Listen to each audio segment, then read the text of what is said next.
तारखेला मेच्या या ठिकाणी 3.5 वर्षाच्या चिमुकलीवर अत्याचार झाला होता आणि त्या नराधमाला आज कोर्टाने 60 दिवसाच्या आतच फाशी सुनावलेली आहे.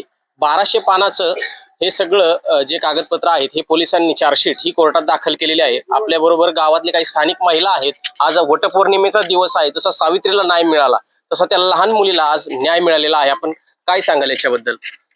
आम्ही या निकालामुळे खरंच महिला वर्ग सगळा समाधानी आहे. आणि पहिल्या दिवसापासून आजपर्यंत त्याला फाशी शिक्षा व्हावी म्हणून प्रयत्न करत होतो. त्या प्रयत्नाला आमच्या यश आलं.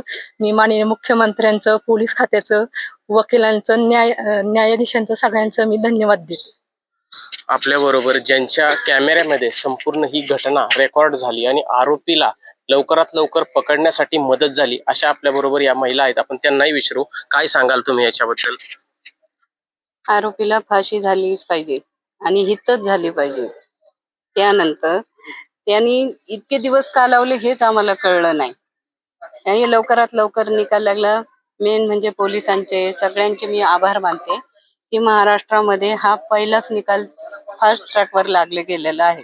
आपल्या बरोबर ज्या घटनेवर कायमस्वरूपी लक्ष देत आहेत अशा पण महिला आहेत. आपण त्यांना विचारू की त्यांच्या प्रतिक्रिया काय आहेत. आज न्यायालयाचा जो निकाल लागलाय त्याबद्दल आम्ही पूर्ण समाधानी आहोत. अगदी सुरुवातीपासून म्हणजे ज्यावेळेस घटना घडली तेव्हापासून आम्ही ह्या घटनेच्या म्हणजे पाठपुरावा केलेला आहे. आपले SP असतील, मुख्यमंत्री साहेब असतील किंवा स्थानिक काही लोकनेते असतील, आमदार स्थानिक असतील, खासदार स्थानिक असतील, सगळ्यांकडे आम्ही या गोष्टीचा पाठपुरावा केला आणि आज त्या गोष्टीला यश आलेले आहे. आणि कुठेतरी नसरापूरचं नरकासूर झालं हे ज्या बातम्या येत होत्या किंवा जे लोकांच्या प्रतिक्रिया येत होत्या तर ते कुठेतरी ती प्रतिक्रिया आता कमी होईल. आणि आज स्थानिक महिलांची त्या दिवशी ज्या दिवशी घटना घडली त्या दिवशी सगळ्या स्थानिक महिलांची मागणी होती की त्याचा चौरंग करा, त्याला आमच्या ताब्यात द्या, त्याला फाशी द्या. तर त्या कुठेतरी लोकभावनेचा आज पोलीस यंत्रणेने म्हणा किंवा न्यायालयाने म्हणा मान ठेवलेला आहे. आरोपीला फाशीची शिक्षा झालेली आहे. त्याने जे घाणेरडे कृत्य केले होते ते सगळे त्याचे समोर आलेले आहेत.